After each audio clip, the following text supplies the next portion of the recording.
இருக்கிறவராக இருக்கிறவரும் இணையவருமாகிய இயேசுவ நாமத்தில் உங்கள் யாவருக்கும் என் அன்பின் வாழ்த்துக்கள்.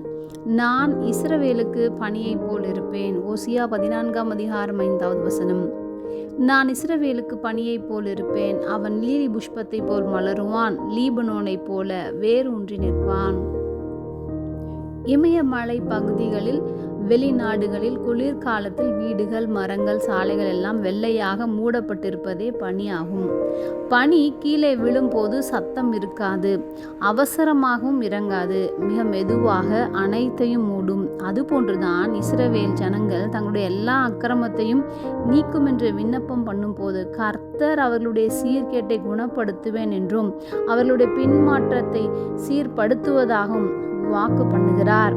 தேவன் தமது கிருபையையும் நன்மையான ஈவுகளையும் தம்முடைய தயவினாலும் இரக்கத்தினாலும் அவர்களுக்கு பனியைப் போல் இறங்குவேன் என்று வாக்கு பண்ணுகிறார்.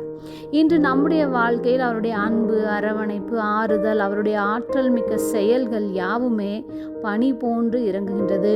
நாமும் லீலி புஷ்பத்தை போல மலருவோம், லீபனோனைப் போல வேரூன்றி நிற்போம்.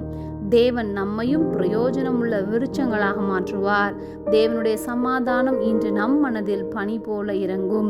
அவருடைய வார்த்தைகள் நம் இருதயத்தில் ஒவ்வொரு நாளும் பெருகி கொண்டே இருக்கட்டும். ஜெபம். அன்பின் பரம தகப்பனே, எப்பொழுதும் எங்களோடு கூட இருக்கிறவராகவே இருக்கிறவரே, நீர் எங்கள் மேல் பனி போல் இறங்குகிறதற்காக நாங்கள் நன்றி செலுத்துகிறோம். இயேசுவின் நாமத்தில் பிதாவே, ஆமேன்.